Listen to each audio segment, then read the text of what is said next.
Agora quem começa a falar é a ministra do Planejamento, Simone Tebet. Vamos ouvi-la, portanto. Tereza Cristina, que aqui se encontra, em nome dela também cumprimentar todos os servidores da casa. É um prazer muito grande voltar ao Senado Federal, agora não mais como senadora da República, mas como ministra de Estado do Planejamento e Orçamento.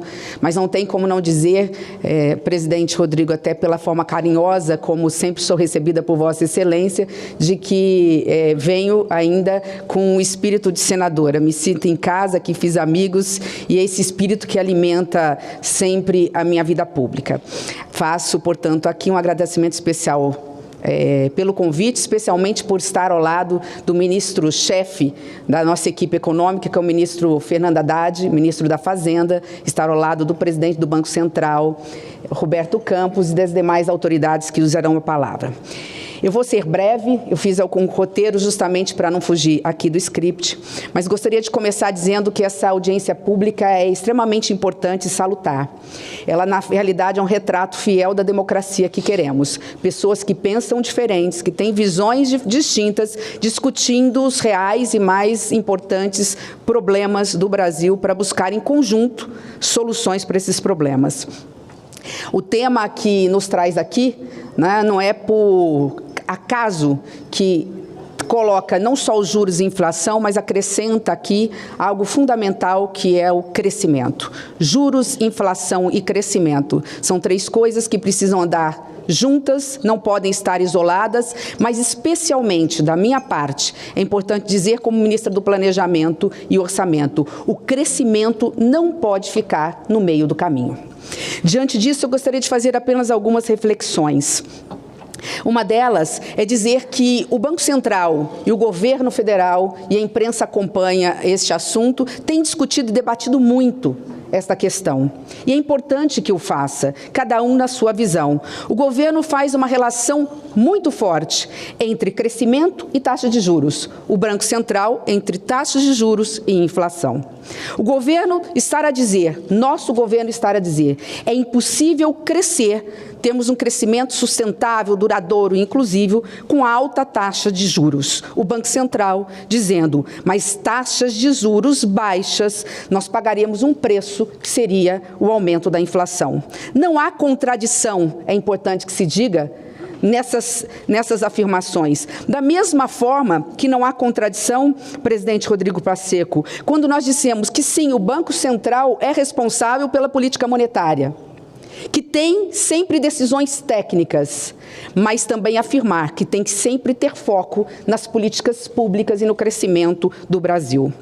Não há contradição em dizer o Banco Central é autônomo, e é bom que o seja. A autonomia do Banco Central é importante para a estabilidade econômica. Mas, e portanto, o governo não interfere nas decisões técnicas do Banco Central, mas o Banco Central também não pode considerar que as suas ações são apenas técnicas. São técnicas, mas também são decisões que interferem na política, especialmente os seus comunicados e as suas atas. Diante de tudo isso, quero reforçar que tem razão o Banco Central quando diz que nós não podemos descuidar da inflação. É o pior e mais perverso imposto a se pagar no Brasil, e quem paga esse preço é a população mais carente, os mais pobres.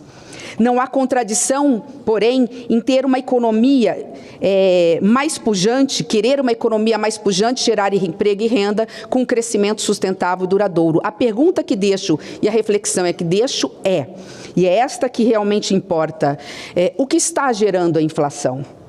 E como combater essa inflação? Se a inflação tem realmente diversos fatores, externos e internos, nós estamos diante de um mundo em guerra, guerra da Ucrânia, nós acabamos de sair mais empobrecidos de uma pandemia sanitária que abalou todo mundo e abalou o Brasil. Se nós tivemos recentemente um fator externo importante e delicado de uma instabilidade institucional, e aqui eu reconheço o papel fundamental do presidente do Congresso Nacional, Rodrigo Pacheco, no dia 8 de janeiro, Janeiro. Quero fazer essa deferência aqui de uma forma muito especial, representando a todos nós.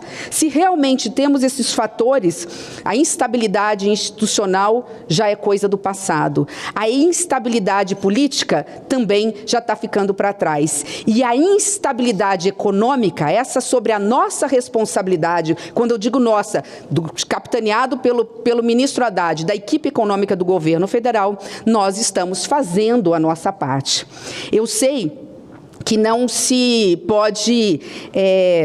não se baixa a febre quebrando o termômetro, mas o termômetro é necessário como um fator de se analisar, né, a temperatura e ver o diagnóstico para se buscar a cura. Da mesma forma, nós entendemos na política. É importante ter o termômetro social, ter o diagnóstico. Nós temos o diagnóstico. E o termômetro social é grave. É grave a ponto do Brasil estar entre as 10 economias, 10 países mais desiguais do planeta Terra. Essa desigualdade, ela é estrutural e ela é perversa, porque ela é maior entre mulheres do que homens, entre negros do que brancos, nas regiões mais pobres como o Norte e Nordeste do que no Sudeste. Esse fator é decisivo para entender que a cara mais pobre do Brasil, ela vai se refletir de forma muito direta no futuro do Brasil, que são as nossas crianças. Elas pagam o preço muito alto. A miséria, ela começa na primeira infância e ela se consolida lá no ensino médio, na juventude. Isso tudo para dizer, indo aqui já para os minutos finais da minha fala, que o Brasil tem crescido muito pouco nas últimas décadas. Nós crescemos menos de 1% em média nas últimas 3 décadas. Há algo de muito errado. É preciso entender que temos que ter paciência, planejamento, não podemos ter assodamento, é verdade, ter equilíbrio e racionalidade. É necessário planejar o futuro a médio e longo prazo e é preciso ter políticas econômicas certeiras. Nossa equipe econômica, ministro Haddad, o governo federal sabe onde quer chegar e o que precisa ser feito. Nós precisamos ter crescimento com produtividade. Por isso é que o nosso ministério, capitaneado pelo ministro Haddad, ajudou na elaboração do arcabouço fiscal. Sabemos intramuros que temos que fazer um dever de casa, que não podemos gastar mais do que arrecadamos e que temos que zerar o déficit público nos próximos anos e a nossa meta é zerá-lo em 2024. Sabemos que isso significa dar um ambiente macroeconômico mais favorável para baixar os juros, mas também temos a necessidade de estar com o Congresso Nacional a responsabilidade de aprovar a nossa tão sonhada reforma tributária. É ela, sim, que vai garantir o crescimento sustentável duradouro do Brasil. Vai impactar de imediato no crescimento do PIB, além do que já crescemos, da ordem de pelo menos, segundo estudos, pelo menos 1% ao ano, fora o crescimento real hoje. Então, diante de todas essas situações, entendo e não poderia encerrar sem dizer isso, que o crescimento que queremos é o crescimento de produtividade. Só tem crescimento de produtividade um país que qualifica seu trabalhador, mas que cuida das nossas crianças desde a primeira infância num sistema educacional público de qualidade. Ou nós enfrentamos que a responsabilidade é de todos nós, do Congresso Nacional, do governo federal, não só com recursos, mas numa ampla coordenação do ensino público no Brasil, básico do ensino, especialmente da primeira infância e do ensino médio, ou daqui 10 ou 15 anos, nós estaremos discutindo taxa de juros, inflação e baixo crescimento no Brasil.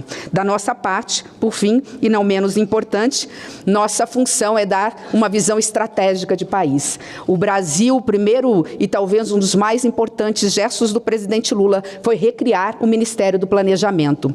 Esse ministério tem foco. Sabemos que precisamos e vamos entregar este ano o PPA para as senhoras e para os senhores. Um PPA que vai ser participativo, vamos ouvir toda a sociedade, conselhos, andando todas as capitais do Brasil. Uma LDO já com orçamentação de médio prazo. Eu falei só planejamento, nós estamos falando de orçamento participativo. Está tendo um equívoco, inclusive, na colocação via imprensa. Planejamento participativo, não orçamento participativo. E, por fim, né, diante disso, a nossa meta é planejar, elaborar e executar. E assim espero estar podendo contribuir com o governo, com o Brasil, e aqui deixo de público a minha satisfação em estar sendo liderada pela equipe econômica do Ministério da Fazenda. Muito obrigada.